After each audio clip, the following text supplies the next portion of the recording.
Bismillahirrahmanirrahim. Alhamdulillahirabbil alamin. Wassalatu wassalamu ala al-mab'uts rahmatan lil alamin. Nabiyyina Muhammadin wa ala alihi washabihi ajmain, amma ba'd. Jamaah rahimanillahu hayyakum. Pembahasan terakhir tadi adalah berkaitan dengan apakah menyentuh kemaluan membatalkan wudu atau tidak. Maka kita memilih pendapat yang diambil oleh jumhur ulama. Di antaranya adalah Imam Ahmad bin Hanbal, Imam Asy-Syafi'i dan lain-lain. Bahwasanya menyentuh kemaluan adalah di antara salah satu pembatal wudu, ya, dengan alasan yang telah kita kemukakan. Di antaranya adalah hadis yang diriwayatkan oleh 5 orang imam dari sahabiyah yang mulia Busrah binti Safwan lebih kuat daripada hadis yang diriwayatkan dari sahabat yang mulia Thalq bin Ali. Kemudian diantaranya yang menguatkan pendapat ini adalah seorang yang berwudu maka lebih terbebas dari tanggungan, ya, karena disepakati apabila dia berwudu maka dia dalam keadaan suci, dan beberapa alasan yang lainnya. Berarti ini adalah masalah yang pertama yang kita bahas. Apakah menyentuh kemaluan membatalkan wudu atau tidak? Jawabannya adalah membatalkan wudu. Ini adalah pendapat yang lebih kuat insyaallah taala. Adapun permasalahan yang kedua, sifat menyentuhnya, ya. Sifat menyentuhnya.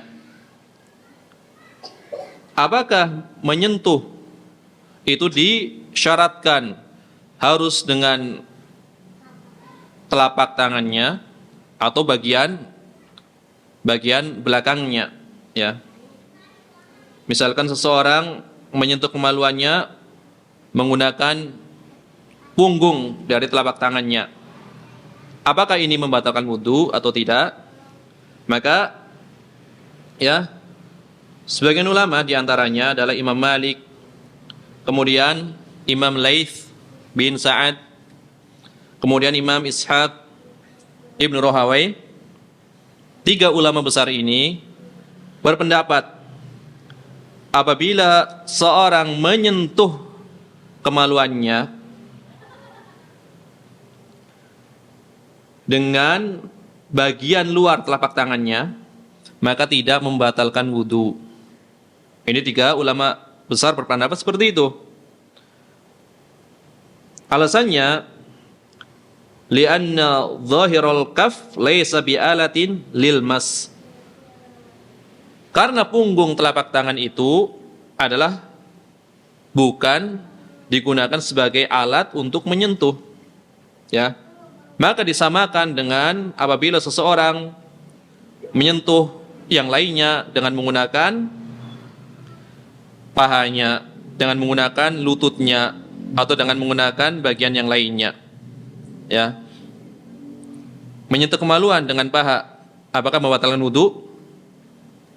Tentu tidak. Misalkan seorang menempelkan pahanya ke kemaluan, kan menyentuh berarti. Apakah paha itu alat untuk menyentuh? Secara asal bukan alat yang digunakan untuk menyentuh. Begitu pula bagian punggung telapak tangan secara asal juga bukan bagian yang digunakan untuk menyentuh. Maka apabila menyentuh dengan bagian punggungnya tidak membatalkan wudu. Ini pendapat Imam Malik, kemudian Imam Syafi'i, Imam Laits bin Sa'ad, dan Imam Ishaq bin Rahawai. Yang 4 orang malah, ya. 4 orang ulama besar ini.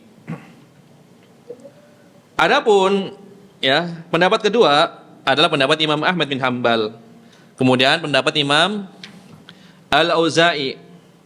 Kemudian pendapat Imam Ibnu Hazm, ya. Ibnu Hazm Al-Zahiri Al-Andalusi. Kemudian dari kalangan tabi'in adalah pendapat dari Atha bin Abi Rabah. Tidak ada bedanya, ya. Dikatakan ila annahu la farqa bainal zahiril kaf wa batinihi. Tidak ada bedanya menyentuh dengan bagian dalam telapak tangan atau bagian luar telapak tangan. Tidak ada bedanya. Asal menyentuh, maka membatalkan wudu. Di antara dalilnya adalah sebuah riwayat dari Abu Hurairah. Nabi SAW mengatakan, "Idza afdha ahadukum biyadihi ila farjihi laisa bainahuma sutrah falyatawadda." Apabila salah seorang di antara kalian, ya,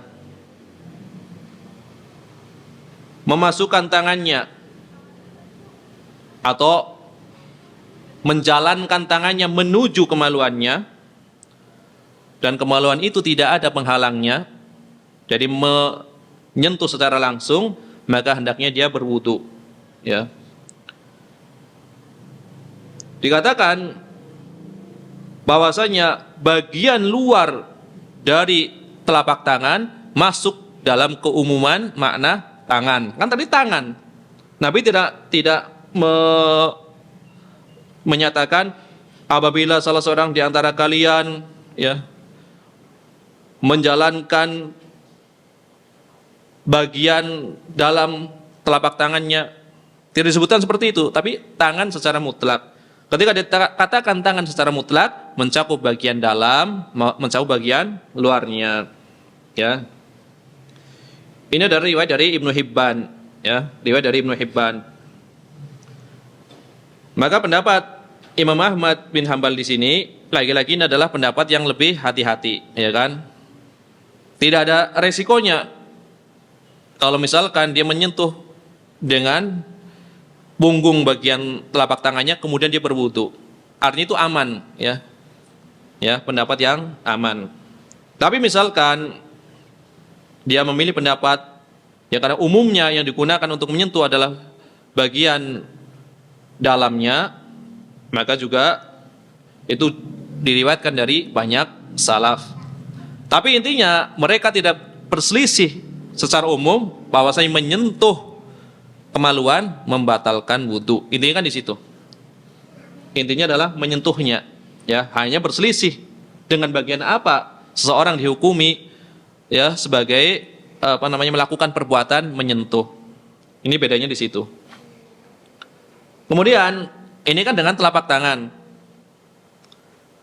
Apakah ini masalah yang ketiga? Apakah seseorang batal wudunya apabila menyentuh kemaluannya dengan menggunakan lengannya? Ya, lengan. Tadi telapak tangan. Yang sekarang menggunakan lengannya. Maka jumhur ulama, mayoritas ulama berpendapat seorang tidak batal, ya, disebabkan menyentuh kemaluannya dengan lengannya, ya. Karena jelas lengan itu bukanlah alat yang digunakan untuk menyentuh, ya. Apabila tangan dimutlakan, misalkan di dalam pembahasan hukum potong tangan misalkan, itu kan seorang yang mencuri dengan kadar tertentu yang telah ditentukan oleh syariat, itu kan harus dipotong tangannya. Dipotong tangannya. Di sini tangan disebutkan secara mutlak. Maknanya apa? Maknanya adalah telapak tangan. Tadi disebutkan apabila salah seorang di antara kalian, ya, menjalankan tangannya. Tangan secara mutlak maknanya adalah telapak tangan. Berarti keluar dari itu diantaranya adalah lengan. Lengan keluar dari keumuman tangan apabila dinyatakan secara mutlak. Ini pendapat jumhur ulama. Dari pendapat Imam Malik dan pendapat Imam Asy-Syafi'i. Karena ketika tangan pencuri dipotong, yang dimaksud adalah telapak tangannya. Adapun Imam Ahmad bin Hambal dan Imam Al-Auza'i, ya, dalam sebuah riwayat dari keduanya, Imam Ahmad bin Hambal maupun Imam Al-Auza'i, bahwasanya hal tersebut juga membatalkan wudu, ya. Ini dalam mazhab Hambali. Dan pendapat ini adalah pendapat yang dipilih oleh Al-Imam Ibnu Qudamah.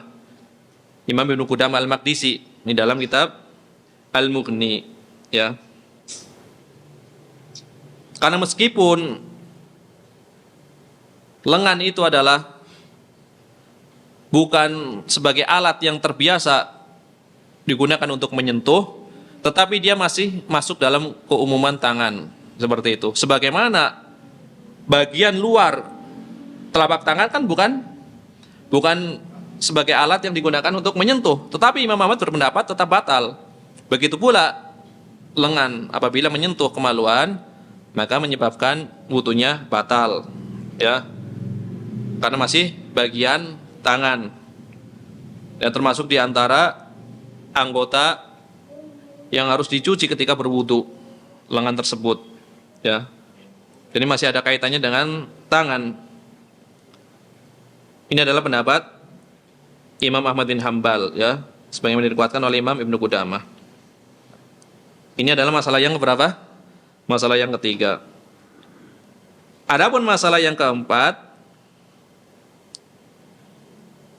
apakah seseorang apabila menyentuh kemaluan orang lain, ya, ini kan namanya fikih kan dibahas. Menyentuh kemaluan orang lain menyebabkan orang tersebut yang disentuh itu wudunya batal, ya. Maka pendapat mazhab Syafi'i, pendapat mazhab Hambali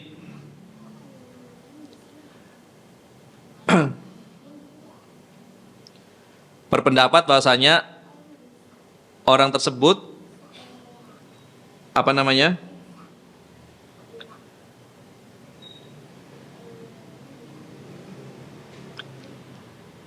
orang yang menyentuhnya, orang yang menyentuh kemaluan orang lain, menurut pendapat mazhab Syafi'i dan mazhab Hambali, maka wudunya batal, ya. Di antara alasannya, apabila seseorang itu menjadi batal wudunya disebabkan menyentuh kemaluannya sendiri, maka menyentuh kemaluan orang lain itu lebih utama, ya. Karena di dalam sebagian redaksi dikatakan man massa az-zakar, barang siapa yang menyentuh kemaluan. Az-zakar itu umum, ada alif lam di sini, ya. Alif lam ini memberikan faedah umum, ya. Jadi setiap kemaluan, bukan hanya kemaluannya sendiri. Fal yatawaddo, maka hendaknya berwudu. Jadi orang yang menyentuh kemaluan orang lain itu menjadikan wudunya batal menurut pendapat mazhab Syafi'i dan mazhab Hambali, ya.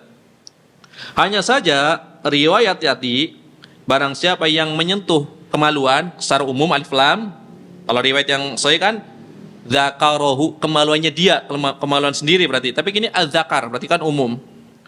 Ini adalah riwayat dari Imam An-Nasa'i. Maka dikatakan riwayat yang dhaif, ya. Riwayat yang dhaif.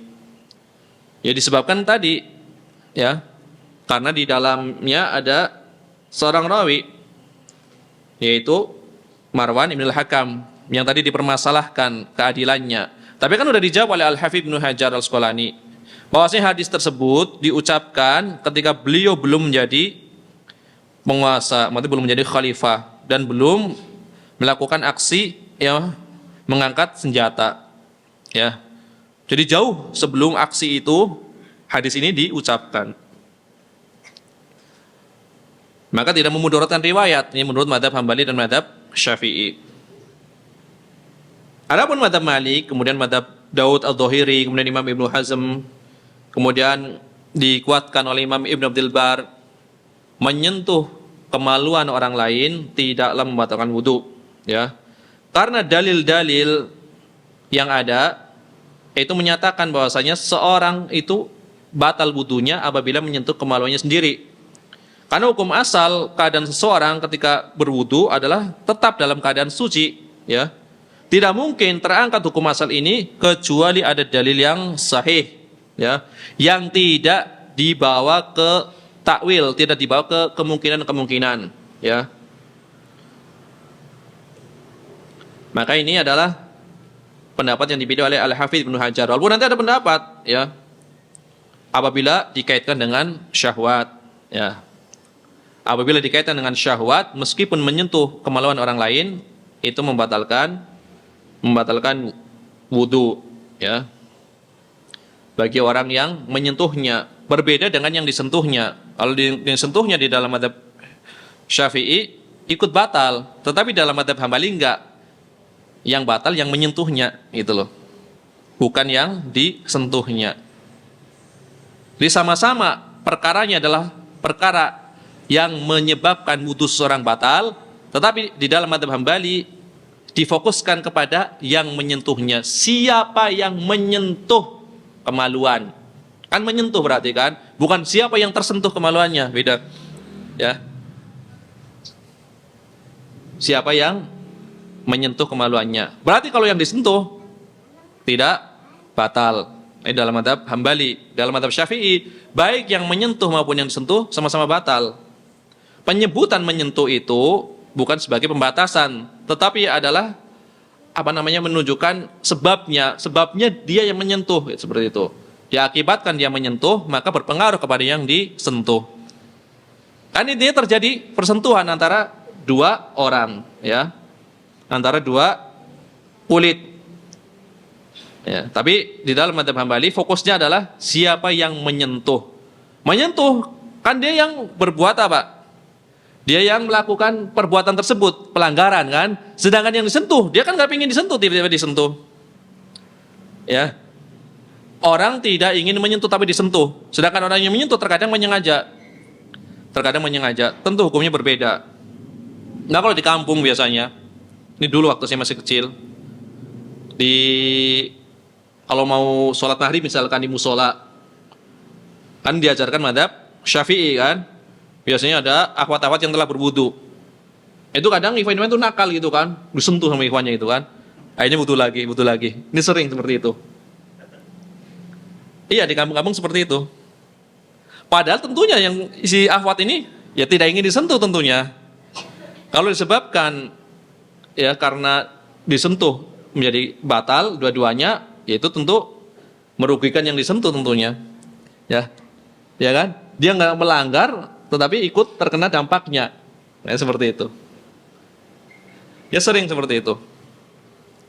Tapi juga ada bagusnya juga terkadang pendapat bahwasanya menyentuh wanita atau tadi menyentuh kemaluan seperti itu, ya menyentuh wanita secara umum itu membatalkan wudu, ada baiknya juga.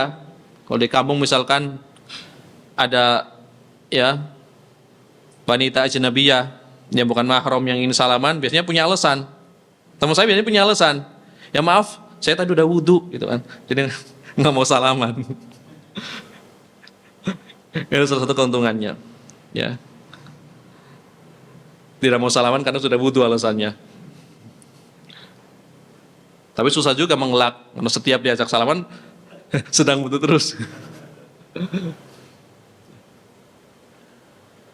Berarti menyentuh kemaluan orang lain ini ya menurut pendapat Syafi'iyah dan Hanabilah membatalkan wudu bagi yang menyentuhnya itu disepakati. Adapun Syafi'iyah baik yang menyentuh maupun yang tersentuh dua-duanya batal seperti itu. Ya, tapi yang kalau kita melihat dohir hadisnya adalah pendapat mazhab Hambali lebih sesuai dengan dohir nas, ya kan? Ya kadang-kadang yang disentuh kan korban ibaratnya seperti itu, ya. Ya ibaratnya kan korban, bukan dia yang melakukan pelanggaran seperti itu. Ini adalah bagi laki-laki, bagi perempuan, ya.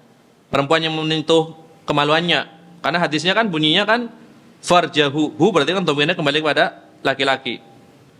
Apakah berlaku pula bagi perempuan?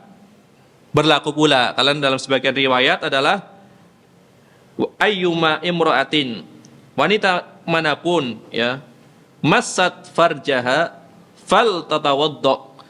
Wanita siapa saja ya, wanita manapun yang menyentuh kemaluannya, maka hendaknya dia berwudu, ya.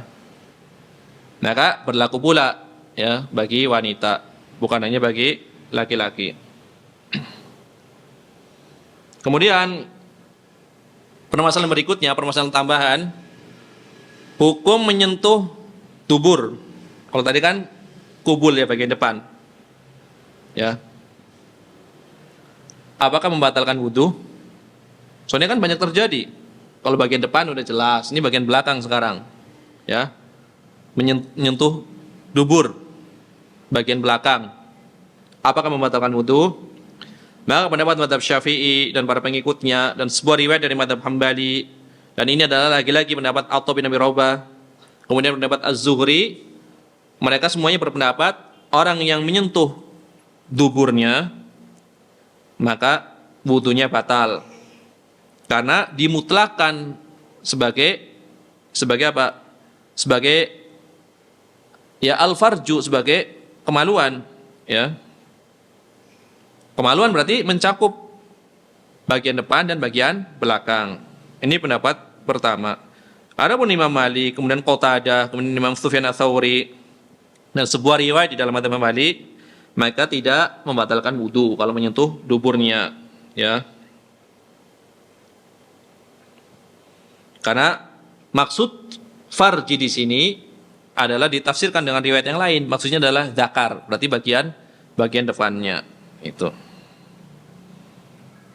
Maka sebagian ulama ini mengingkari, yang memutlakan istilah al-farj, ya, dimasukkan di dalamnya adalah dubur, diingkari. Yang dimaksud farji di sini adalah kemaluan bagian depan. Ini pembahasan ini panjang, ya.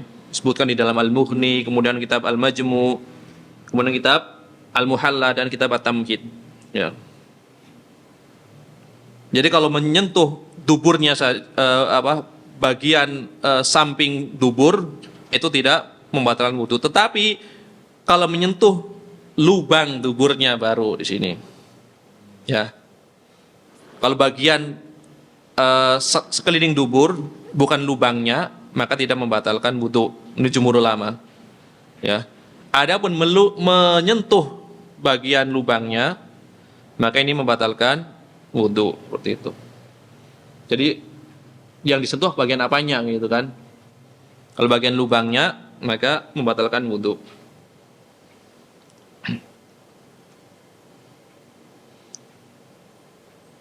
Kemudian permasalahan tambahan berikutnya,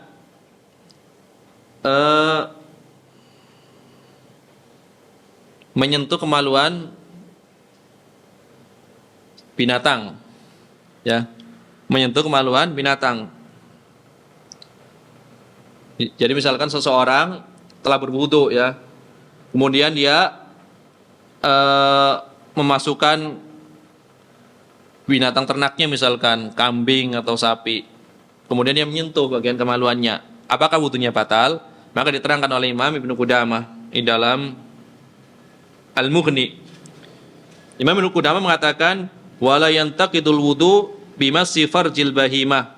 Seorang yang menyentuh, ya, kemaluan binatang, seorang yang menyentuh farji binatang, itu tidak menyebabkan wudunya batal. Jadi nggak batal wudunya, ya. Ini menurut pendapat yang dipilih di dalam mazhab Hambali, ya, sebagaimana dikemukakan oleh Imam Ibnu Qudamah. Hanya saja, ya, sebagian tabi'in atau sebagian tabi'ut tabi'in berpendapat menyentuh, ya, kemaluan binatang. Kalau binatang nyebutnya apa sih? Kemaluan atau apa sih? Hah? Nyebutnya apa? Enaknya kalau binatang. Kemaluan kan kalau orang itu. Masa binatang kemaluan? Apa sih? Apa nyebutnya? Ya, dalam bahasa Arab sama aja, farji itu dalam bahasa Arab. Bahasa Indonesianya apa enaknya? Apa enaknya kalau binatang? Ya?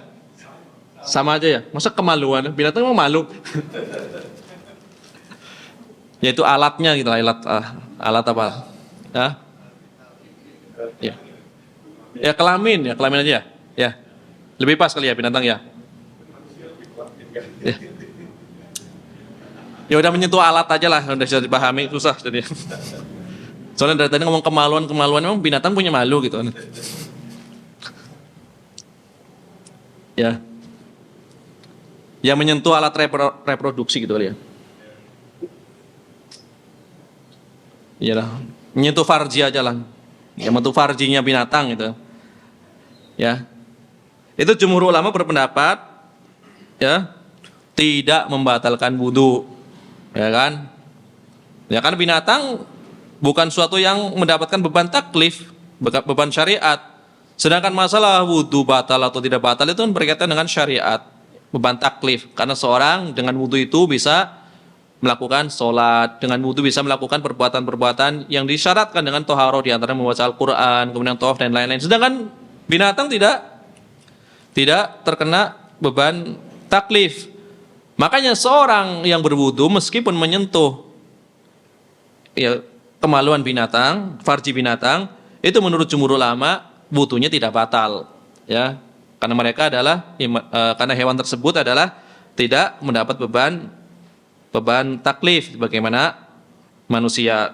Tetapi ada sebagian tabi'in, di antaranya adalah Laits bin Sa'ad, kemudian Atha bin Abi Rabah, berpendapat seorang yang menyentuh alat vitalnya binatang maka wudunya batal, ya. Tetapi pendapat jumhur ulama ini lebih kuat, ya, karena lebih sesuai dengan nas-nas yang ada. Nah inilah ya di antara sebab kenapa madhab yang utuh sampai sekarang adalah 4 madhab seperti itu. Kalau untuk melihat pendapat-pendapat selain 4 madhab di kitab-kitab syarah hadis yang tersebar, kayak At-Tamhid, Al-Istidkar atau kitab yang lain-lainnya, itu kan sering mereka dinukil. Laits dinukil pendapatnya, Al-Auza'i dinukil pendapatnya, ya, kemudian Robi'ah dan lain-lain. Kalau kita lihat, memang banyak sekali pendapat yang kalau kita ya berpendapat dengan hal tersebut, kita termasuk di antara orang-orang yang ekstrim, kesannya seperti itu. Ekstrim dalam arti, misalkan perkara-perkara yang berkaitan dengan makanan yang haram seperti itu. Nanti dalam sebagian pendapat, menurut Laits bin Sa'ad, yang menurut kita ini udah pasti haram, secara akal pun harusnya haram. Bagi Laits misalkan boleh atau halal. Nanti ada pembahasan, kira-kira menurut antum ini, walaupun fikih kan bukan kira-kira, ini nggak apa-apa, tebak-tebakan aja asal. Menurut antum, makan monyet halal atau haram? Ya, secara akal. Ya kan? Haram pasti, udah haram mati kan? Ya kan? Nanti kalau kita bawakan pendapat-pendapat di antara selain 4 madhab, itu ada yang mengatakan boleh memakan monyet. Nah, ini kan pendapat yang nanti bisa menjadi pendapat yang syadz gitu kan, walaupun ada. Kemudian makan kucing itu biasa. Kucing itu bukan bintang buas, maka halal. Nanti ada pendapat seperti itu. Cuma itu memang bukan pendapat 4 madhab seperti itu. Dan nanti ada pendapat-pendapat yang seperti itu. Ya. Bahkan nanti ekstrimnya adalah makan daging anjing hanya makruh. Nanti ada pendapat seperti itu. Tentunya pendapat ini tentu adalah pendapat yang lemah, ya kan? Tentu adalah pendapat yang lemah. Jadi ketika Allah Subhanahu wa taala menakdirkan yang lestari sampai sekarang 4 madhab, tentu Allah dengan hikmahnya, ya, Allah Maha mengetahui, ya, apa yang terbaik bagi para hambanya. Dan 4 madhab ini nanti cocok diterapkan, ya, berdasarkan wilayah itu cocok sesuai dengan madhab apa. Itu ada hikmah tersendiri. Jadi bukan tidak ada pendapat-pendapat, ada tentunya. Cuma ini kan pendapat yang aneh, yang ibaratnya pendapat yang sangat syadz, ya, dhaif seperti itu. Makan kera, makan kucing, itu repot.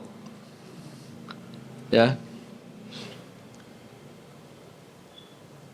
Walaupun ada juga sebagian yang memilih pendapat itu di zaman sekarang. Dengan alasan apa?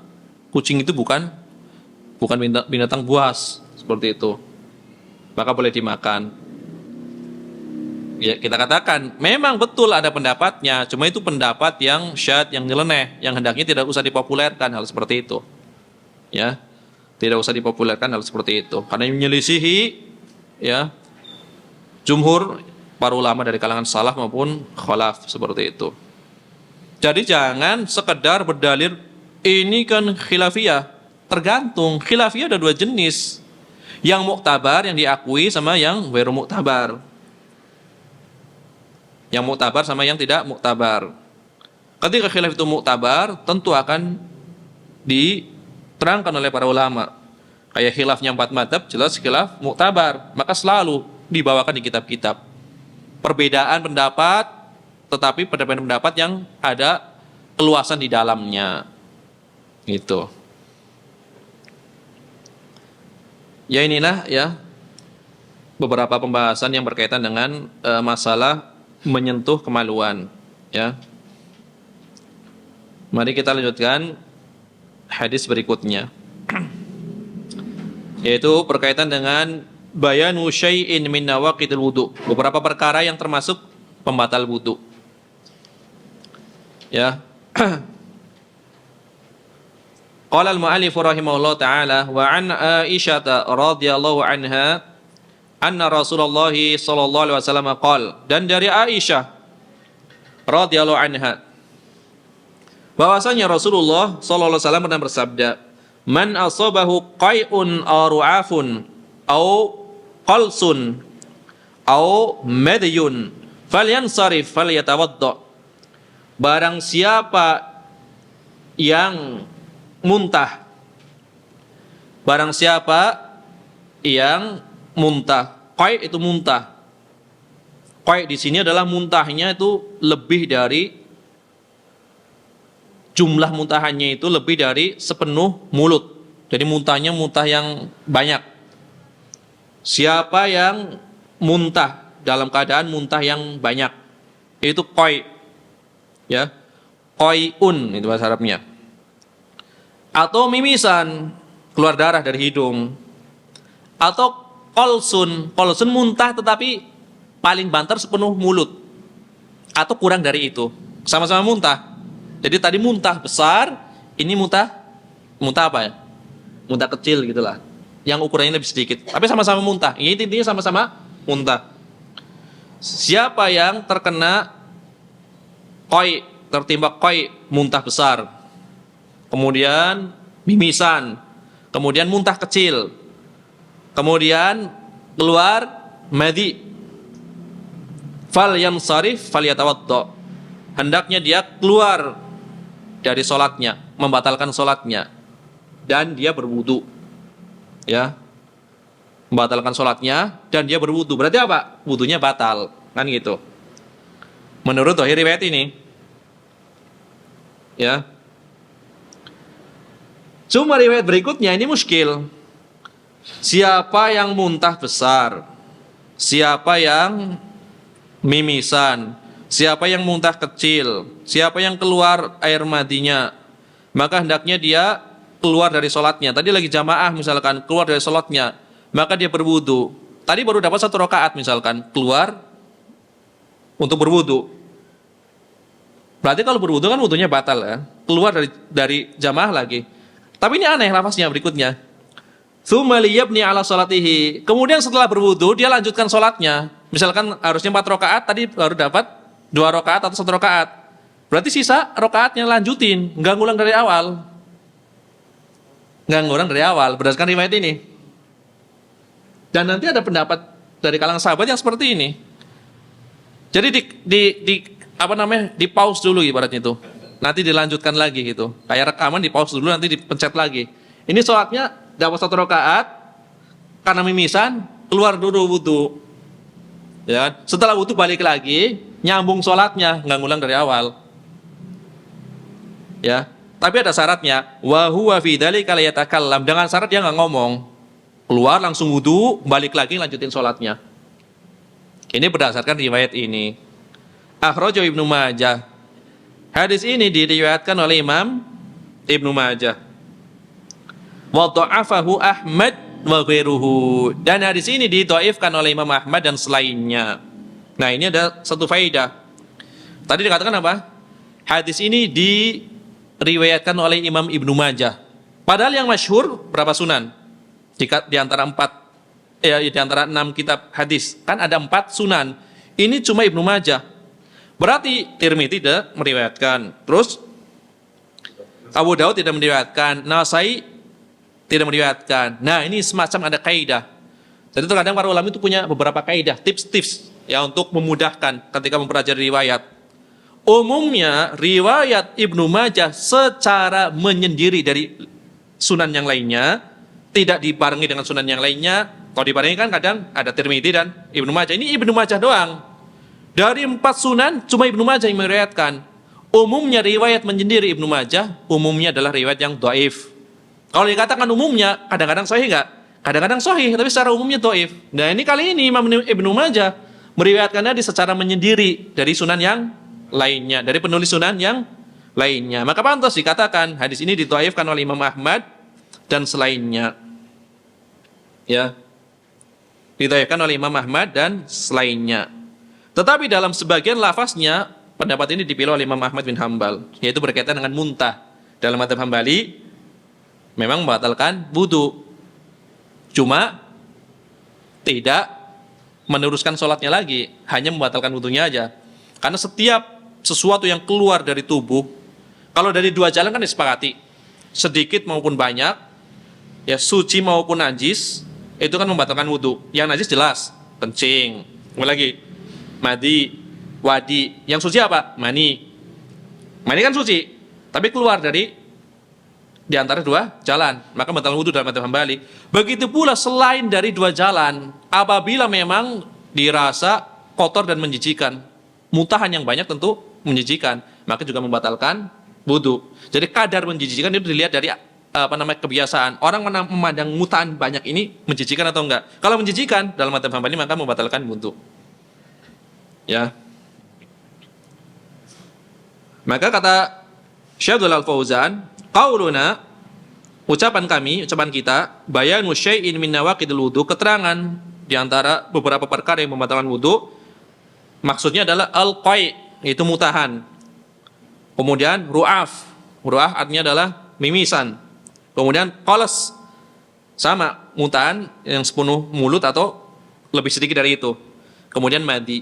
Jadi empat hal tersebut adalah di antara perkara yang apabila keluar menyebabkan seseorang wudunya batal. Ini zahir yang nampak dari tujuan Al-Hafidz Ibnu Hajar membawakan riwayat ini, ya. Padahal Imam Ibnu Majah di dalam sunannya itu membawakan bab ini di dalam kitab salat. Kitab salat dalam Sunan Ibnu Majah ada babnya al-bina 'ala salat. Binarnya apa? Hah? Al-binarnya apa sih? Al-bina, bina tadi membangun. Maksud membangun adalah menyempurnakan salat. Ya, al-bina 'ala salat. Menyempurnakan salat setelah didahului dengan sesuatu perkara, yaitu diantaranya adalah batal wudunya. Ya, al-bina'u 'ala salat. Membangun salat. Salatnya dibangun. Namanya dibangun bukan dimulai dari awal. Ya. Maksudnya dibangun adalah dilanjutkan atau disempurnakan. Maka nanti ada istilahnya di dalam masalah masbuk. Ada madhab bina, ada madhab qadha. Bina artinya itmam, menyempurnakan. Qadha artinya mengulang. Itu. Ada 3 madhab nanti dalam masalah masbuk. Ya. Sebagian ulama mengatakan bina secara mutlak. Maksudnya apa? Menyempurnakan secara mutlak. Sebagian ulama mengatakan qadha secara mutlak. Sebagian ulama lagi menggabung, ya. Mengqadha dalam ucapan, yaitu zikir-zikir salat, menyempurnakan dalam gerakan. Ya, gerakan menyempurnakan, ucapannya ucapan qadha. Itu mazhab Malik. Ini nanti dari pembahasan masbuk, ya. Tapi intinya Imam Ibnu Majah di dalam kitab salat membawakan bab al-bina'u 'ala salat, ya. Menyempurnakan salat setelah didahului suatu kejadian, itu batal wudunya karena keluar perkara-perkara yang kita sebutkan tadi, ya, 4 perkara ini, ya. Kemudian Imam Ibnu Hajar nanti akan menyebutkan, ya, di dalam bab syurutus salat, nanti di kitab salat, syarat-syarat salat yang berkaitan dengan ini. Maka diulangi lagi nanti hadisnya, ya. Nanti diulangi lagi oleh Al-Hafidz Ibnu Hajar, ya, dalam sebagian naskah. Kan Bulughul Maram kan naskahnya lain-lain. Ada beberapa naskah di dalam Bulughul Maram yang 1-2 hadis itu nggak ada. Contohnya di Bulughul Maram nanti setelah adzan itu kan ada doa. Doa setelah adzan. Apa doanya? Zikir setelah adzan. Allahumma rabbadi da'wati taman dan seterusnya. Itu naskah yang muktamad yang memang menggunakan khotnya Ibnu Hajar itu nggak ada riwayat itu. Tetapi di asal kitab yang beliau gunakan untuk meringkas Bulughul Maram, kitab-kitab asalnya Al-Muharrar, kemudian kitab Al-Ilmam karya Imam Ibnu Daqiqil Id, atau kitab yang lainnya, itu semua ada riwayatnya. Padahal asal dari kitab Bulughul Maram. Maka sebagian pensarah hadis tetap memasukkan di dalam syarah Bulughul Maram, meskipun Imam Ibnu Hajar tidak memasukkannya. Ya, karena di kitab asalnya itu ada. Ya, karena di kitab asalnya itu ada. Maka ini diketahui dari penjelasan para ulama ya ketika mensyarah hadis-hadis. Jadi yang namanya perbedaan salinan itu hal yang wajar. Fotokopian itu kadang salah cetak kan itu, apalagi tulisan tangan. Kayak naskah-naskah Sahih Bukhari. Itu yang sekarang banyak dipakai adalah naskah dari Imam Al-Yunini, ya. Al-Imam Al-Yunini Al-Hambali. Itu naskah yang bagus. Ya, Al-Hafidz Al-Yunini. Ya. Itu bagus. Nanti banyak naskah. Maka yang Bismillahirrahmanirrahim langsung kaifa badul wahyi ala Rasulullah SAW. Bagaimana awal mula turunnya wahyu. Karena Imam Al-Bukhari ketika menulis awal pembahasan itu tidak membawakan khutbah sebagaimana umumnya para penulis kitab, kan ada khutbahnya dengan alhamdulillah, kemudian bersolawat, kemudian bertasyahud, ya kan, mengamalkan hadis secara umum, kullu amrin dzibalin la yubda'u fihi bi bismillahirrahmanirrahim. Dalam riwayat lain bilhamdi, setiap perkara yang ada urusan penting di dalamnya yang tidak dimulai dengan bismillahirrahmanirrahim, dalam riwayat lain tidak dimulai dengan memuji Allah, ya, wa huwa aqta, maka akan naqisul barokah, berkurang barokatnya, keberkahannya berkurang, terputus, aqta, terputus dari barokah. Makanya dianjurkan ketika memulai menulis kitab adalah pertama bismillahirrahmanirrahim dalam rangka mencontoh kitabullah. Yang kedua adalah ada memuji Allah, alhamdulillahirabbil alamin, atau khutbatul hajah, innal hamdalillah nahmaduhu wa nasta'inuhu, dan seterusnya, memuji Allah. Kemudian ada tasyahudnya, asyhadu alla ilaha illallah wahdahu la syarikalah, dan seterusnya.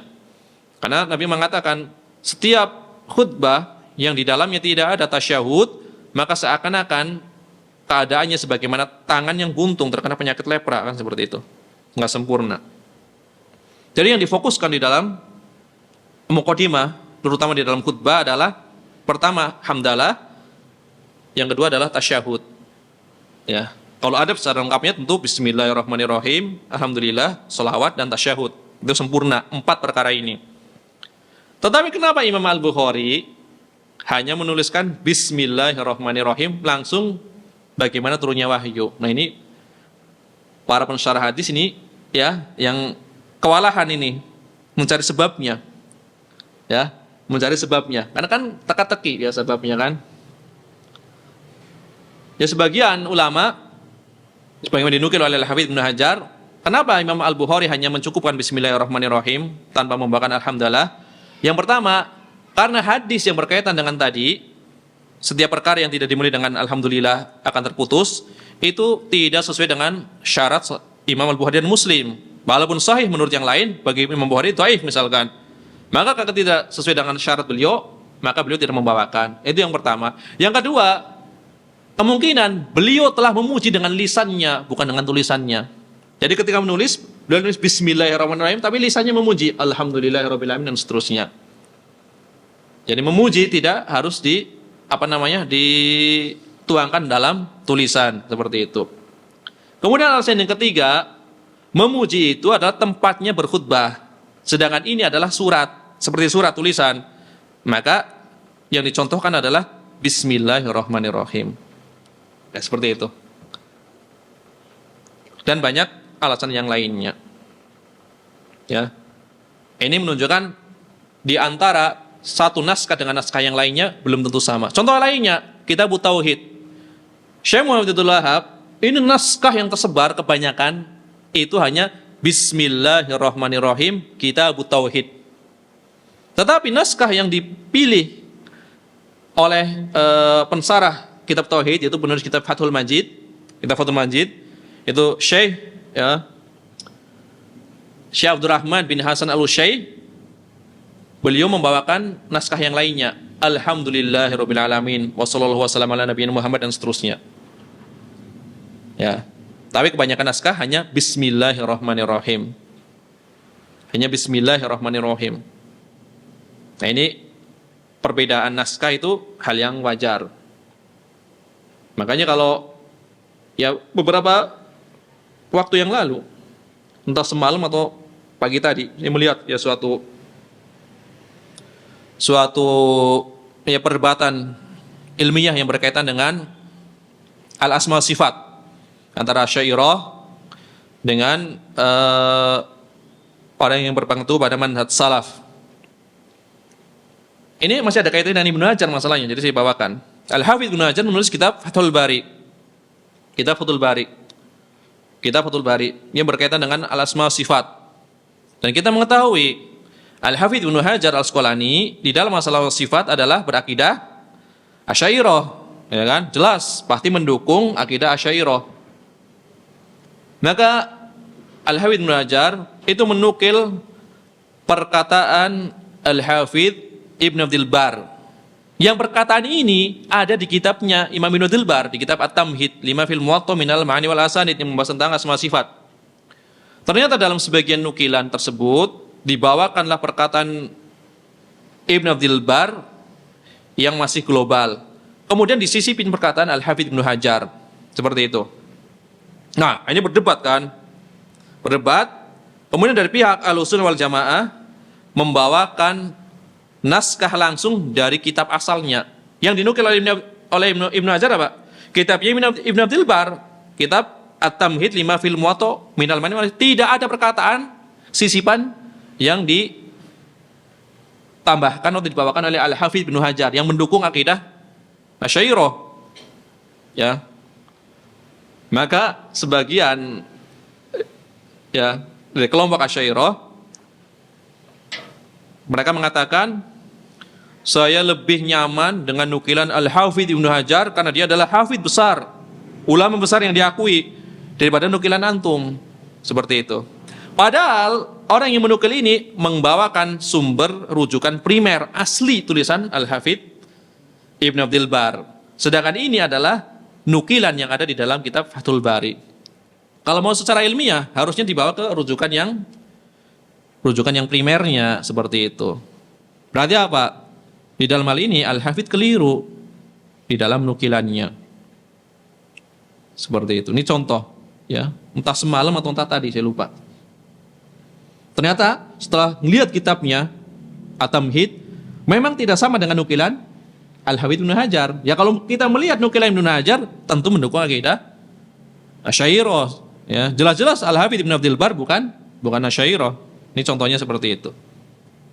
Ya, ketika bertemu antara perkara-perkara yang seperti ini, maka yang paling penting bagi penuntut ilmu adalah kembalikan kepada rujukan primernya.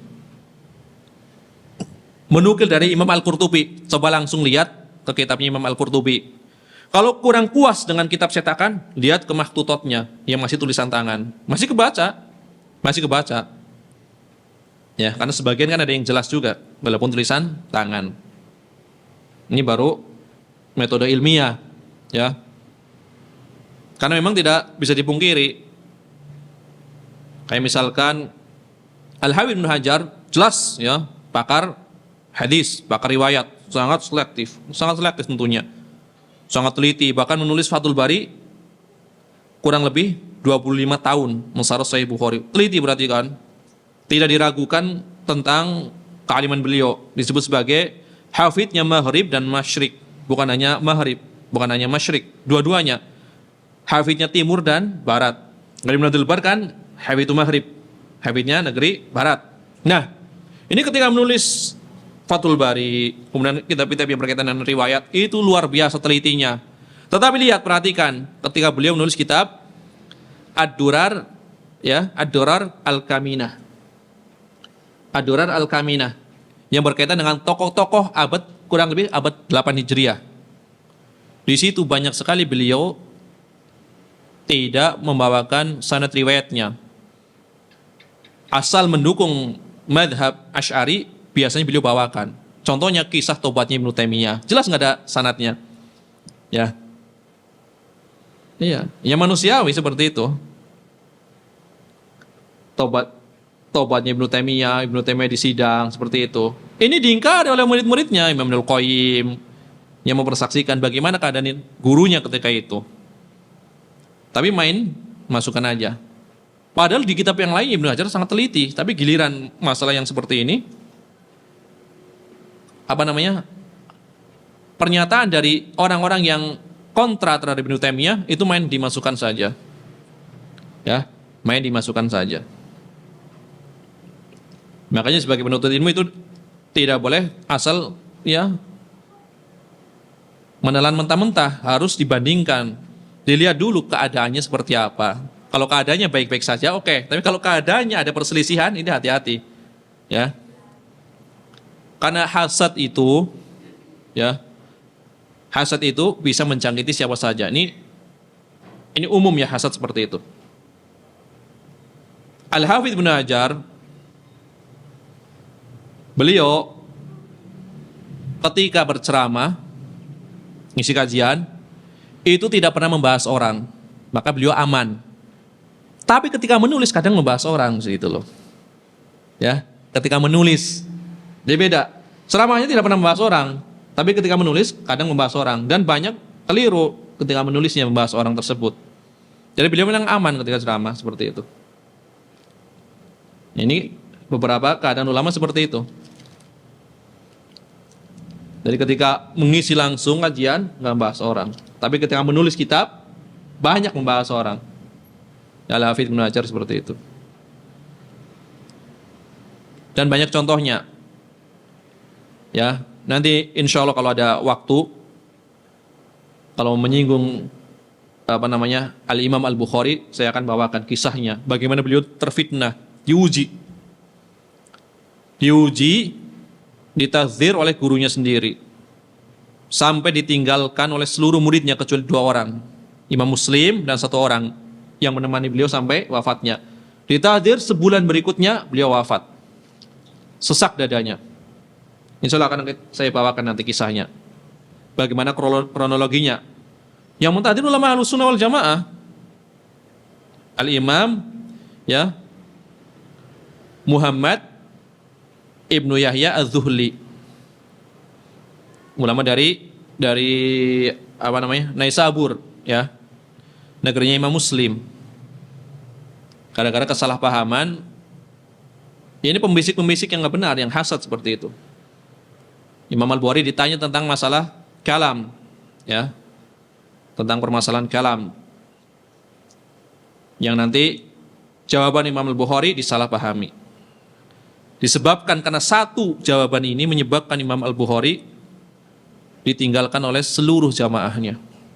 Imam Al-Bukhari bukan main-main. Sampai wafatnya hanya 2 orang yang menemaninya, Imam Muslim dan 1 orang muridnya, murid Imam Bukhari yang lainnya.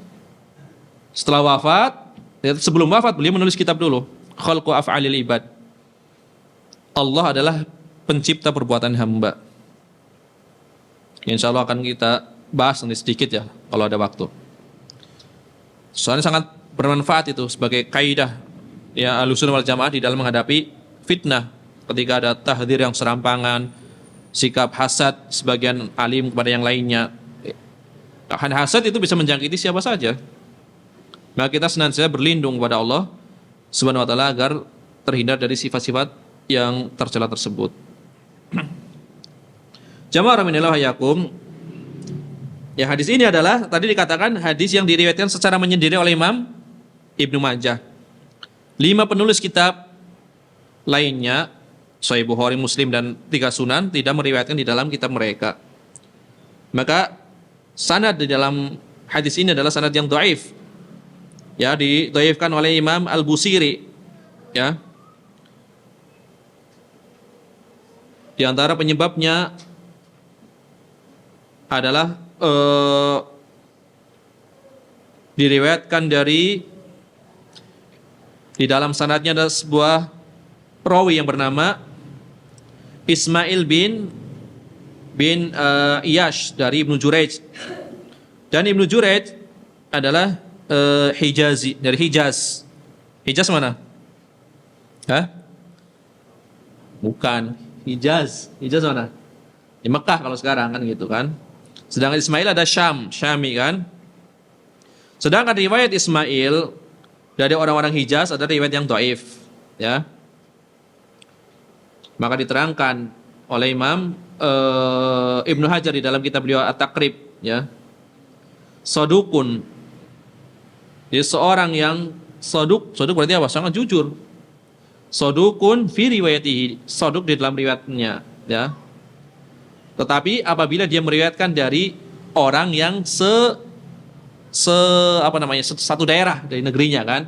Adapun apabila dia meriwayatkan dari orang yang berada di negeri lain, maka banyak tercampur ya riwayatnya.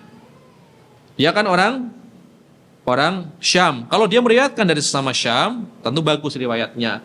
Tapi kalau dari selain negerinya, maka banyak yang tercampur di dalam periwayatan hadisnya, ya. Dan ada beberapa catatan yang menunjukkan kedhaifan. Tidak perlu saya bahas semuanya, ya.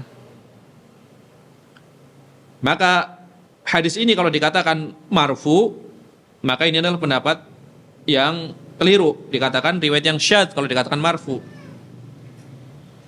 Maka paling banter riwayat ini adalah riwayat yang mursal, ya. Riwayat yang mursal. Mursal berarti apa? Ya sampai tabi'in saja. Tabi'in yang meriwayatkan dari Nabi SAW. Kan harusnya ada jalur siapa? Ada perantara dari sahabat. Dan di antara hadis yang digolongkan sebagai hadis yang dhaif adalah hadis yang mursal. Kan seperti itu. Adapun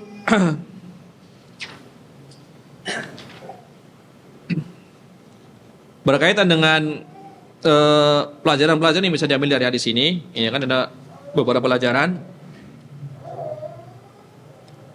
Kalau riwayatnya sahih, maka pelajaran yang bisa diambil adalah yang pertama, hadis ini sebagai dalil bahwasanya setiap yang keluar dari selain 2 jalan, dari selain jalan depan dan belakang, setiap yang keluar dari selain 2 jalan, apabila yang keluar itu sesuatu yang najis, seperti muntah, kemudian muntah banyak maupun muntah yang sedikit, kemudian mimisan, maka ini adalah suatu yang membatalkan wudu. Ya, ini bagi yang menyatakan hal-hal tersebut adalah sesuatu yang najis, ya seperti Imam Ahmad bin Hambal ataupun Imam Abu Hanifah. Hal-hal yang kita sebutkan tadi ada perkara-perkara yang najis, meskipun keluarnya bukan dari 2 jalan, maka membatalkan wudu. Mimisan, keluar darah, kemudian muntah yang banyak maupun muntah yang sedikit. Sedikit di sini maksudnya bukan sedikit sekali, bisa seukuran mulut atau lebih kurang dikit. Kalau sangat sedikit tentu dimaafkan, ya sangat sedikit tentu dimaafkan. Ini sedikitnya maksudnya tidak sampai melebihi ukuran sepenuh mulut. Itu dimaksud sedikit itu. Ini adalah pendapat Imam Abu Hanifah dan pendapat Imam Ahmad bin Hambal. Walaupun nanti ada perbedaan pendapat di kalangan mereka tentang rinciannya, ya. Tapi poinnya apa? Apabila yang keluar adalah sesuatu yang najis gitu dulu. Kalau darah, najis nggak darah? Hah? Najis, ya? Darah najis kan menurut madhab? Darah itu najis menurut madhab. Walaupun tidak keluar dari dua jalan, asal yang keluar adalah yang najis, maka membatalkan wudhu.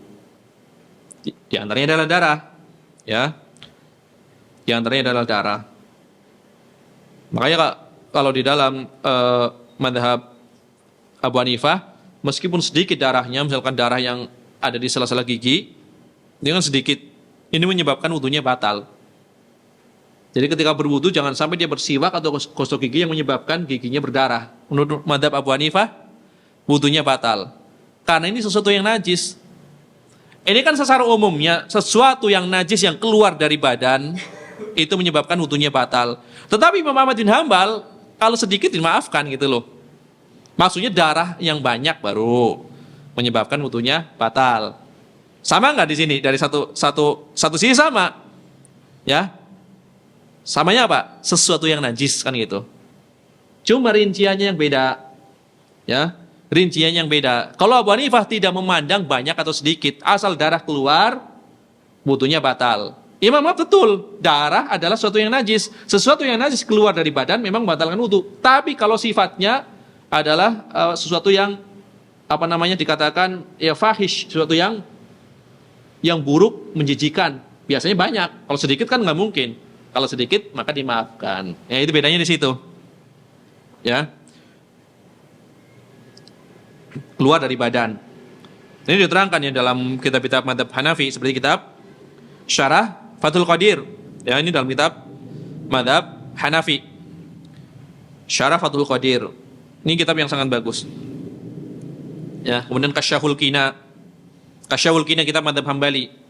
Fatwa Saudi sejak zaman Syekh Muhammad Abdul Wahab itu tidak keluar dari Kasyaful Qina. Ya. Kitab Kasyaful Qina Anil Iqna. Kasyaf menyingkap. Ya. Al-Qina topeng atau penutup ini kan. Di dalam musyawarah kitab Al-Iqna. Jadi penutup ya tabir yang menghalangi susahnya redaksi di dalam Al-Iqna itu disingkap oleh Imam Al-Buhuti, maka ditulis kitab Kasyaful Qina, menyingkap suatu yang muskil agar dimudahkan gitu maksudnya. Ya. Bukan Kasyaful Qina. Nah, Qina kan maknanya bisa topeng. Ya kan? Ini kitabnya sangat bagus. Cuma cetakannya sekarang ya sangat susah. Yang ada cetakan lama, cetakan resmi Saudi Arabia. Kurang lebih berapa jilid ya? Belasan jilid, 15-an jilid atau 15 atau berapa jilid? Ini bukan masalah 15 atau berapa jilidnya. Kalau memang ada dicetak, insya Allah berlomba-lomba orang membeli. Yang jadi masalah ini stoknya hanya stok lama. 15 jilid itu harganya 3 kali lipat kitab biasa. Karena nggak dicetak lagi. Padahal kualitas kertasnya kualitas kertas zaman dulu gitu. Cuma harganya sangat mahal. Kasyaful Qina. Ini fatwa Saudi nggak keluar dari Kasyaful Qina ketika itu. Ya. Jadi kitab yang sangat bagus. Ya. Ya kalau kita masih bisa menikmati dengan mendownload di PDF. Ya, kalau di PDF kan ada beberapa cetakan, tapi cetakan yang bagus yang resmi dari pemerintah Saudi itu bagus. Kasyaful Qina. Di situ lengkap sekali ya pembahasan tentang madhab Hambali secara rinci. Tentunya mutakhirin, karena mutakhirin itu nyaman. Jadi banyak yang bisa aplikasikan dengan ya permasalahan kita sehari-hari itu ada rata-rata karena kan mutakhirin. Maka cocok buat fatwa. Kemudian hal ini juga disebutkan di dalam kitab Al-Insaf oleh Imam Al-Mardawi, ya, oleh Imam Al-Mardawi. Jadi intinya menurut madhab Hambali, menurut madhab Hanafi, setiap najis yang keluar dari tubuh itu membatalkan wudu.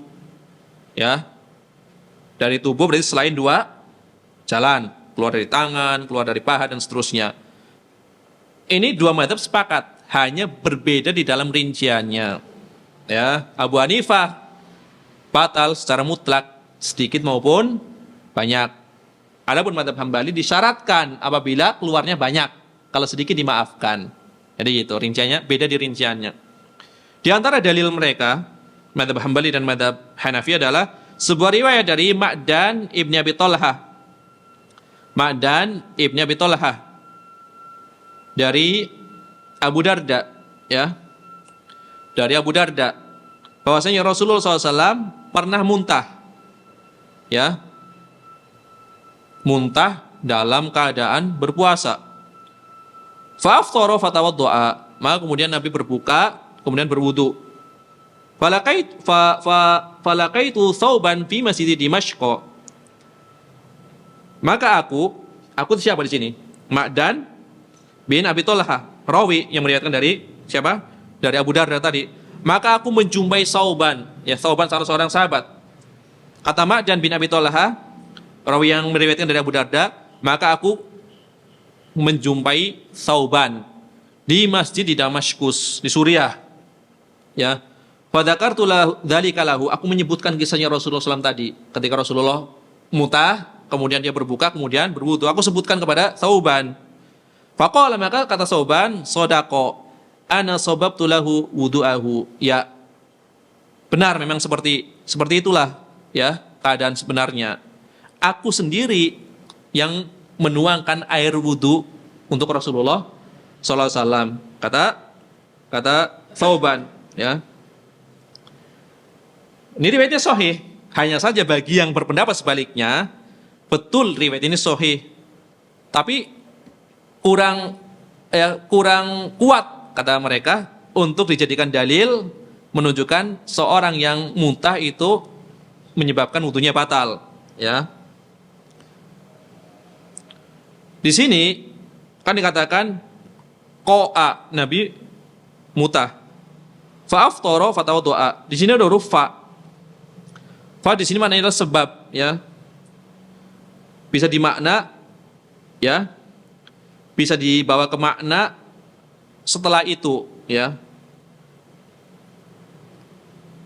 Maka Nabi SAW setelah itu berwudu, ya kan? Bukan disebabkan karena muntah, maka menyebabkan Rasulullah SAW berwudu, ya kan? Kan bisa saja dia berwudu bukan karena batalnya wudu, ya, karena sebab yang lainnya seperti itu.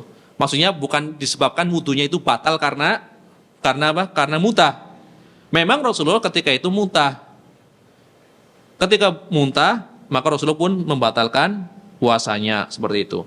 Tapi tidak mengharuskan Rasulullah SAW batal wudunya. Bisa saja ketika itu Rasulullah memang belum berwudu, ya kan? Bisa saja Rasulullah ketika itu memang belum berwudu. Kemudian setelah muntah, ya sekaligus membersihkan mulut, sekaligus Rasulullah berwudu.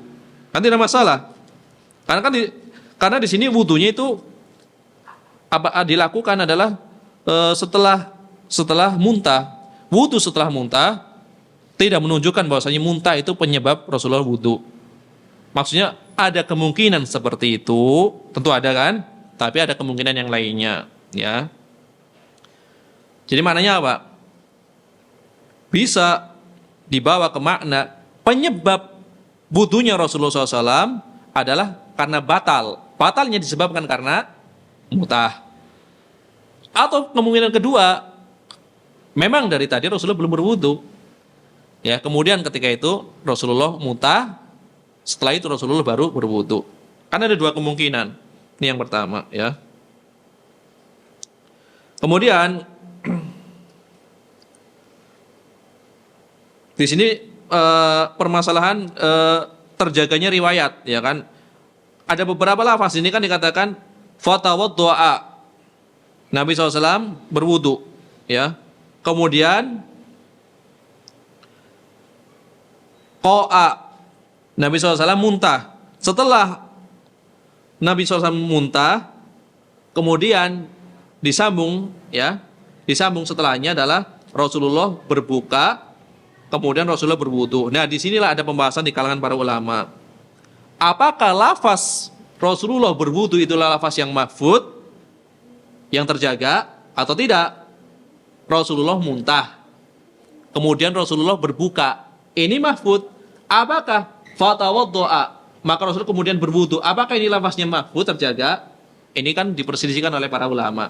Tapi yang jelas ketika Rasulullah muntah menyebabkan Rasulullah berbuka. Apakah Rasulullah berwudu? Nah di sini kan ada pembahasan kata para ulama.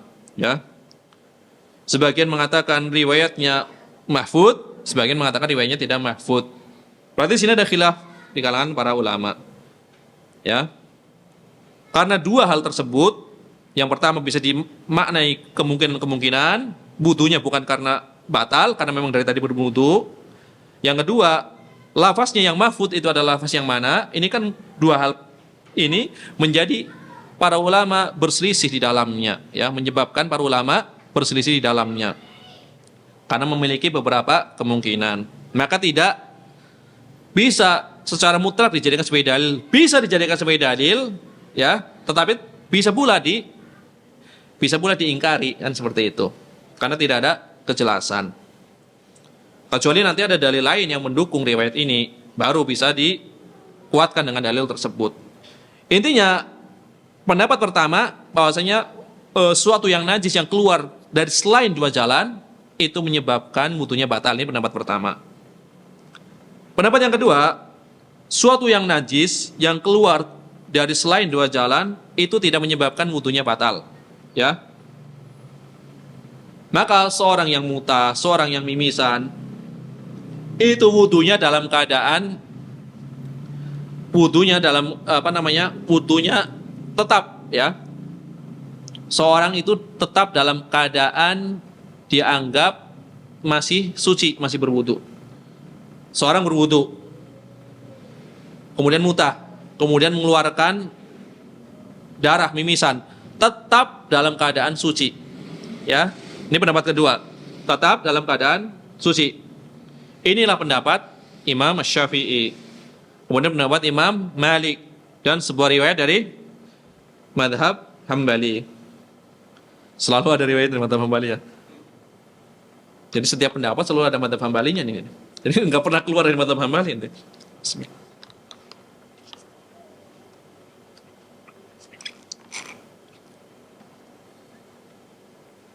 Selalu ada dari tadi ya riwayat Imam Ahmad bin Hanbal. Riwayat kedua. Ini disebutkan pula oleh Imam Al-Mardawi dalam Al-Insaf. Dan riwayat kedua di dalam madhab inilah yang dipilih oleh Syekhul Islam Ibnu Taimiyah rahimahullah taala. Dan ini pendapat yang dikuatkan oleh Imam Asy-Syaukani. Kemudian ulama Hambali mutakhirin juga menguatkan riwayat yang kedua ini di dalam madhab Hambali. Di antara Syekh Abdurrahman As-Sa'di, ya. Syekh Abdurrahman As-Sa'di, ya. Kemudian ini juga dikuatkan oleh Syekh Abdul Aziz bin Baz. Itu. Memilih pendapat yang menyatakan sesuatu yang keluar dari selain dua jalan meskipun najis itu tidak membatalkan wudu. Memang harus dibersihkan, tapi tidak batal wudunya, karena beda antara najis dengan hadas, kan gitu. Kalau hadas sifat yang melekat pada badan, sifat maknawi berarti kan, bukan yang bersifat fisik atau menempel sesuatu yang kelihatan, bukan, tapi maknawi, yang menyebabkan seorang terhalang dari melakukan beberapa ibadah, di antaranya sholat dan lain-lain. Tapi ini yang keluar najis. Sesuatu yang najis memang kotor, tetapi sesuatu yang kotor itu tidak mengharuskan seseorang batal wudunya, walaupun harus dicuci. Nah, di antara dalilnya adalah hadis dari Jabir, ya, kisah Abbad bin Bishr, ya, ketika terjadi perang, ya, perang Dzatur Riqa, ya, ketika beliau terkena anak panah dalam keadaan sedang sholat, kemudian keluar darah yang banyak, dan dia senantiasa melanjutkan apa? Melanjutkan sholatnya, ya. Kemudian orang-orang, para sahabat itu menyatakan, atau para ulama menyatakan sangat jauh sekali, ya, apabila kejadian itu tidak diketahui oleh Nabi SAW. Padahal ini perang yang besar seperti itu, kan. Maka tidak dinukil seorang pun, ya, tidak ada seorang pun yang menukil bahasanya menyatakan sholatnya sahabat ini menjadi batal. Tidak ada nukilan seperti itu. Tidak ada pengingkaran. Berarti apa di sini? Seorang sahabat terkena anak panah, mengeluarkan darah yang banyak. Darah najis nggak? Darah tentunya najis. Keluar banyak, tetapi dia senantiasa melanjutkan sholatnya. Berarti dia dianggap apa? Dianggap tetap dalam keadaan suci, ya. Maka dia tetap melaksanakan sholatnya, meskipun darah itu najis. Kenapa darah najis dia tetap sholat? Karena dalam keadaan darurat, ya kan? Dalam keadaan darurat, najisnya itu diabaikan, ya. Adapun wudunya tetap dalam kondisi semula dari awal, kondisi awalnya, maka tetap dalam kondisi suci seperti itu. Ini yang pertama. Atau yang kedua, ya sebagian sahabat berpendapat, ya, untuk sholat itu tidak disyaratkan pakaian harus suci, hanya sunnah saja, kan gitu. Tapi wudhu harus, ya, wudhu itu harus. Tapi pakaian najis itu tidak menjadi syarat sahnya sholat. Sebagian sahabat di antara Abdullah bin Mas'ud radhiyallahu anhu. Kalau ada pakaian bersih tentu itu yang terbaik. Tapi kalau adanya yang najis, maka dipakai dalam kondisi, apalagi ini dalam keadaan perang darurat gitu. Jadi dua pembahasan yang berbeda. Wudunya tetap, ya, wudunya tetap ada, belum batal. Tetapi najisnya itu karena dalam keadaan darurat, pertama dimaafkan, yang kedua barangkali sebagian sahabat memandang memakai pakaian yang suci dari najis itu adalah bukan syarat sahnya sholat, hanya sesuatu yang dianjurkan saja. Sebagian sahabat seperti itu. Kemudian yang kedua yang menunjukkan bahwasanya keluar najis itu tidak membatalkan wudu adalah wujubul baqa'i alal bara' al asliyah. Ini pembahasan tentang al bara' al asliyah, hukum asal, ya, tetapnya keadaan. Jadi keadaan seseorang itu tidak boleh berpindah dari hukum asal. Ya, fala yuhkamu bin naqti hatta yathbuta syar'u. Tidak boleh dihukumi seseorang itu batal wudunya kecuali ada dalil syar'i yang jelas yang menunjukkan hal tersebut, ya. Makanya tidak ada dalil yang syar'i yang tegas yang menunjukkan bahwasanya keluar darah ini menyebabkan wudu seseorang batal, ya. Maka Syekh Abdullah Al-Fauzan beliau merojihkan, Pensarah Bulughul Maram ini merojihkan bahwasanya orang yang mimisan kemudian mutah itu tidak menyebabkan seorang batal wudunya. Tidak menyebabkan seorang batal wudunya. Karena tidak ada dalil yang jelas yang menunjukkan hal tersebut. Ketika tidak ada dalil yang jelas yang menunjukkan hal tersebut, maka dikembalikan kepada hukum asal, ya. Karena tidak bisa berpindah dari hukum asal kecuali ada dalil syar'i. Sedangkan toharu itu ditetapkan dengan dalil yang syar'i, ya. Sedangkan toharu itu ditetapkan dengan dalil yang syar'i. Maka setiap yang telah ditetapkan dengan dalil syar'i tidak bisa terangkat kecuali dengan dalil syar'i yang semisal, kan gitu. Jadi ini pembahasan hukum asal ini itu banyak di dalam pembahasan usul fikih. Karena pembahasan hukum asal itu nanti bisa diterapkan ke banyak permasalahan. Hukum asal seperti itu. Hukum asal orang yang berwudu dalam keadaan tetap, ya, kecuali ada dalil syar'i yang menunjukkan dia batal. Maka hukum asal ini penting. Hukum asal sesuatu itu adalah baqa'u makana ala makana. Ya, baqa'u makana ala makana. Suatu itu dihukumi sebagaimana keadaan awalnya. Ya, tidak berubah. Makanya seorang yang sholat, ya, ketika Imam An-Nawawi membantah sholat tasbih kan ada kaifiyahnya berbeda sedikit kan? Berbeda sedikit kan, ada di dalam rukunya, di dalam sujudnya itu ada beberapa tambahan tasbih. Ada beberapa tambahan tasbih. Ada yang 10, ada yang 15, kan seperti itu. Nah, di antara alasan Imam Nawawi mendhaifkan riwayat sholat tasbih adalah hukum asal sholat kan nggak ada seperti itunya. Kenapa tiba-tiba ada sholat yang seperti itunya? Ada kaifiyah yang berbeda seperti itu. Hukum asal sholat tidak ada tasbihnya yang hitungannya dengan hitungan tertentu, ada yang 10, ada yang 15 dari setiap sujudnya atau setiap rukunya. Itu ada tambahan. Kenapa ada sholat seperti ini? Maka ketika dikembalikan kepada hukum asal, maka sholat tasbih menjadi sholat riwayat yang dhaif. Maka khilaf para ulama tentang apakah sholat tasbih itu sahih hadisnya, itu kan para ulama berbeda pendapat. Tapi intinya seperti itu. Dikembalikan ke hukum asal. Hukum asal sholat ada nggak tasbih tertentu? Tidak ada. Misalkan gitu. Tapi ini bisa jadi bumerang juga bagi pendapat Imam Nawawi atau Imam Syafi'i, ya kan? Hukum asal sholat kan 5 waktu itu nggak ada kunutnya. Kenapa tiba-tiba subuh ada kunutnya? Nah, ini Imam Abu Hanifah seperti itu, ya kan? Ya kan? Ini hukum asal sholat 5 waktu, baik yang 2 rakaat, baik yang 3 rakaat atau 4 rakaat, itu kan tidak ada kunutnya. Kenapa tiba-tiba ketika subuh ada kunutnya? Kenapa beda sendiri? Kan sama-sama sholat 5 waktu. Ini salah satu alasannya seperti itu.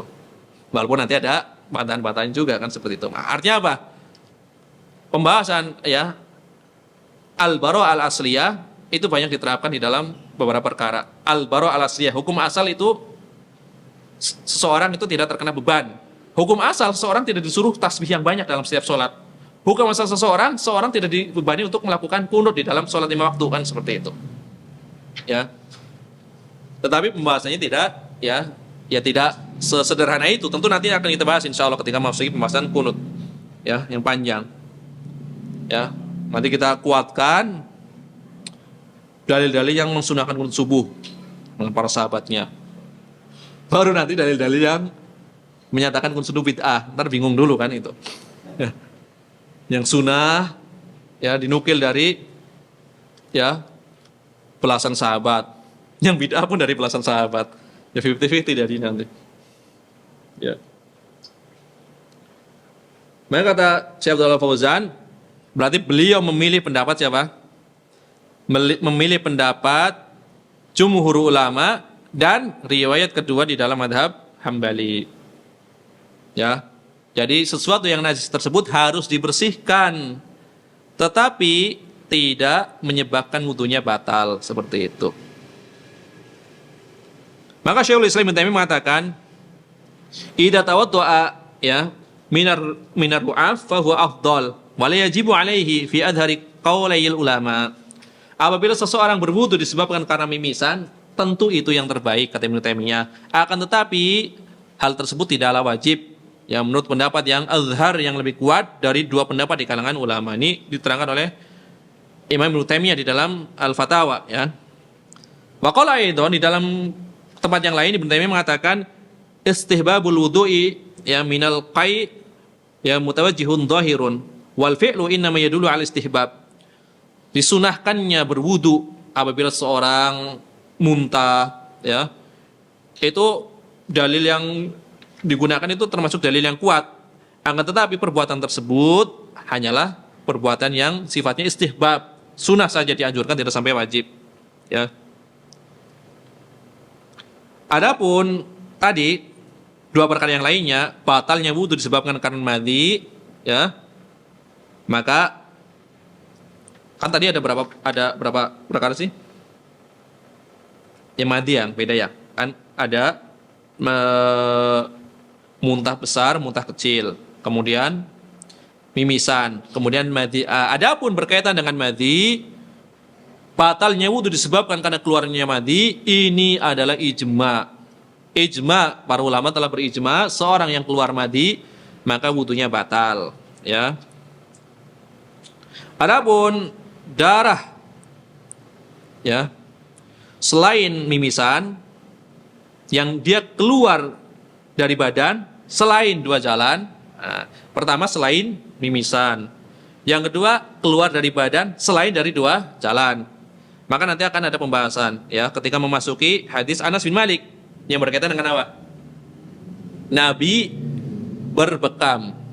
Nah, Nabi berbekam berarti kan keluar darah, ya. Maka di dalam riwayat Anas bin Malik, anna Nabi sallallahu alaihi wasallam ihtajama walam yatawaddo. Nabi pernah berbekam, berarti kan mengeluarkan darah nih. Dan Nabi tidak berwudu. Setelah berbekam, tidak berwudu. Tapi masalahnya kan Imam Abu Hanifah berpendapat mengeluarkan darah sedikit ataupun banyak, berwudu. Nah ini ada kisah juga.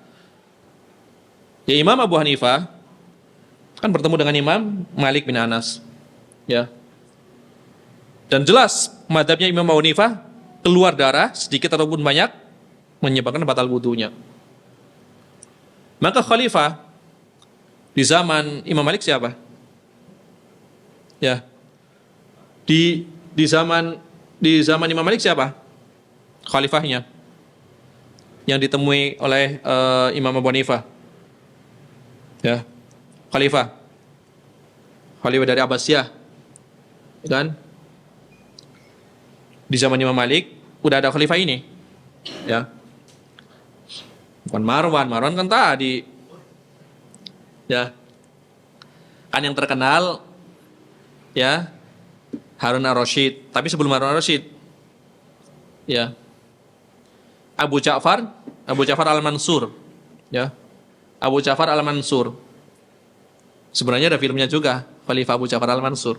Sebenarnya film ini bermanfaat buat sejarah, jadi tahu itu nama-nama itu minimal kan. Saya nggak pernah nonton, cuma waktu itu pernah teman dari Libya membawa ke Masjid As-Sunnah ketika itu. Disetel di laptop, filmnya apa? Abu Ja'far al-Mansur gitu. Khalifah. Dan salah seorang khalifah yang dia bermadhab, maksudnya mengikuti pendapat Imam Malik, itu habis berbekam. Ya, kemudian setelah berbekam, dia tadi dalam keadaan berwudu. Sebelum dibekam dalam keadaan berwudu. Kemudian dia langsung jadi imam sholat. Di situ ada Imam Abu Hanifah.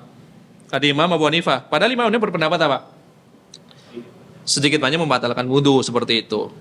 Maka Imam Abu Hanifah bermakmum kepada khalifah tersebut. Kemudian ditanya sama muridnya, "Wahai Syekh, engkau kan berpendapat bahwasanya keluar darah itu menyebabkan batal wudu. Ini tadi sebelum jadi imam dia berbekam, nggak wudu, berarti kan wudunya batal. Kenapa engkau sholat di belakangnya?" Maka jawab Imam Abu Hanifah, ya, apakah aku tidak boleh sholat di belakang Imam Malik? Seperti itu, ya kan? Apakah haram aku sholat bermakmum di belakang Imam Malik? Maksudnya orang ini mengikuti pendapat Imam Malik. Bagi Imam Malik tidak membatalkan wudu. Kalau saya yang berbekam tadi, saya sholat, saya harus mengulang sholat karena saya sholat dalam keadaan tidak berwudu. Itu kalau saya yang jadi imam. Masalahnya yang jadi imam sekarang Imam Malik, ya kan? Ya, yang jadi imam sekarang Imam Malik. Maksudnya menurut madhab Malik tidak membatalkan wudu. Jadi seorang kan dihukumi sesuai dengan keyakinannya. Bagi saya harus wudu kalau saya yang jadi imam. Adapun kalau Imam Malik, ya, yang jadi imam, ya bagi dia tidak membatalkan wudu, soalnya sah. Gitu. Maka apakah saya nggak boleh bermakmum kepada Imam Malik? Nah, gitu maksudnya. Artinya apa? Jadi masalah perbedaan pendapat itu bukan suatu yang sangar di kalangan para ulama. Tergantung. Kalau saya yang jadi imam, saya harus wudu dulu, gitu loh, kata Imam Abu Hanifah. Tapi berhubung yang jadi imam sekarang Imam Malik, yaitu khalifah yang mengikuti pendapat Imam Malik, maka ya bagi dia sholatnya sah, kan gitu. Ya, dan ini apa namanya? Banyak contohnya bisa diterapkan dalam perkara yang lainnya. Jadi antara seorang imam dengan makmum mempunyai keyakinan yang berbeda, itu tidak mudarat. Ya. Tidak memudaratkan. Selama semuanya dibangun di atas ilmu. Contohnya apa? Contohnya ini malah kejadian dulu, ya kan, di Sudan. Sudan kan Malikiyah kan? Sudan Malikiyah. Ada seorang, ini dulu dosen ini. Ya, saya udah pernah cerita kayaknya. Dosen Libya. Orang Indonesia ini. Ya. Dulu dia mengajar kita dulu pernah mengajar kita dulu waktu di Libya. Tapi orangnya udah meninggal. Mungkin pas Covid ya. Ya, dokter ini rahimahullah udah meninggal. Nah, ketika itu dia belajar ke Sudan ketika itu. Dia mempelajari mazhab Syafi'i dari Indonesia ke Sudan. Ya, ketika di Sudan bertemu dengan dosen Libya yang lainnya yang bermadzhab Maliki. Ketemu di sono di Sudan gitu kan. Kemudian tiba waktu mau melaksanakan sholat. Waktu melaksanakan sholat ini lupa entah sholat apa, itu sholat wajib seperti itulah. Kemudian Di sekeliling masjid itu banyak anjing berkeliaran kan gitu. Banyak anjing berkeliaran. Kemudian kata dosen Indonesia ini, si dosen Sudan ini itu sebelum masuk ke masjid itu ngambil anak anjingnya. Anak anjingnya dia ambil, dimainin seperti itu kan. Dimainin anjingnya. Kemudian sebagian liurnya mungkin menempel ke badannya atau bajunya seperti itu. Habis itu, ayo kita sholat, ya kan? Terus kata dosen Indonesia, heran. Sholat gimana? Antum tangannya kena liur anjing. Saya di sini pakai mata maliki. Antum jadi makmum, udah ikut aja seperti itu. Di dalam mata maliki anjing adalah suci gitu seperti itu kan. Ya kan? Artinya apa? Berarti kalau bagi yang bermadhab Syafi'i sah enggak itu sholatnya? Enggak misalkan. Enggak kan harus najisnya harus dihilangkan dulu. 7 kali air kemudian dicampur dengan tanah. Tapi bagi Malikiyah kan suci. Kalaupun mau dicuci hanya sunnah saja kan, nggak dicuci nggak masalah kan seperti itu. Apakah sholat kedua orang ini sah? Ya tentu sah, karena dihukumi sesuai dengan keyakinan masing-masing. Kayak gitu maksudnya. Ini contoh. Ya. Jadi habis mainan anjing malah jadi imam setelah itu. Ya. Ya. Habis mainan anjing jadi imam. Ya.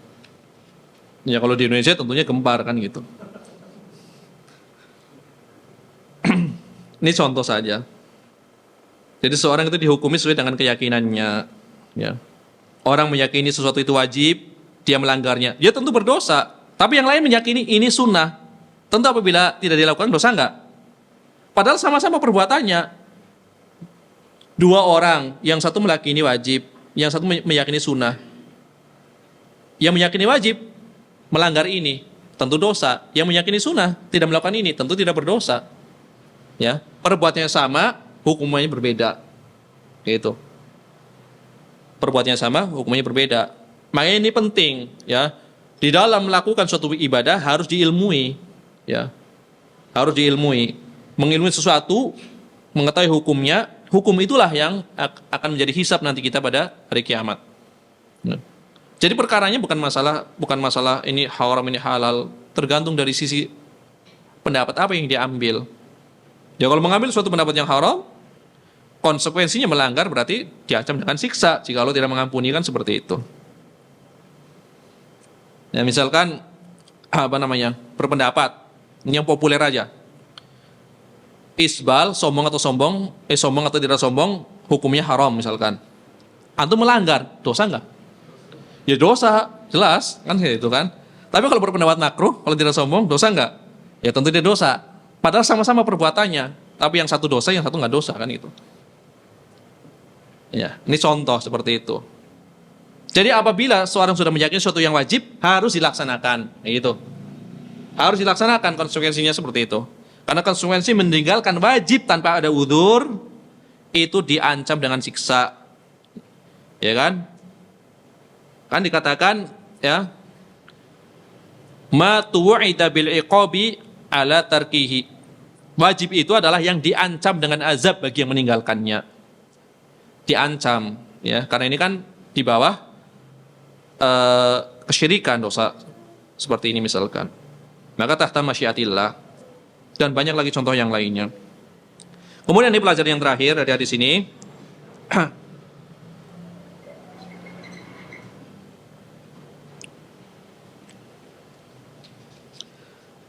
Al-haditsu dalilun ala anna man asabahu qai' aw ru'af aw qalas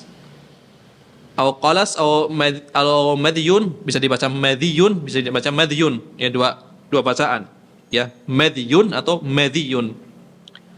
Dia dalam keadaan salat, maka hendaknya dia keluar dari salat kemudian berwudu, kemudian dia meneruskan salatnya dengan disyaratkan dia tidak berbicara. Ya, tadi ada ucapan wa huwa fi dzalika la yatakallam, dalam keadaan dia tidak ngomong, ya. Akan tetapi hadisnya adalah hadis yang dhaif. Ini kalau sahih. Kalau sahih berarti hadis ini sebagai dalil seorang yang mutah, seorang yang mimisan, seorang yang keluar madhi di dalam salatnya, hendaknya dia keluar dari salatnya, kemudian dia berwudu. Ingat-ingat tadi udah berapa rakaat.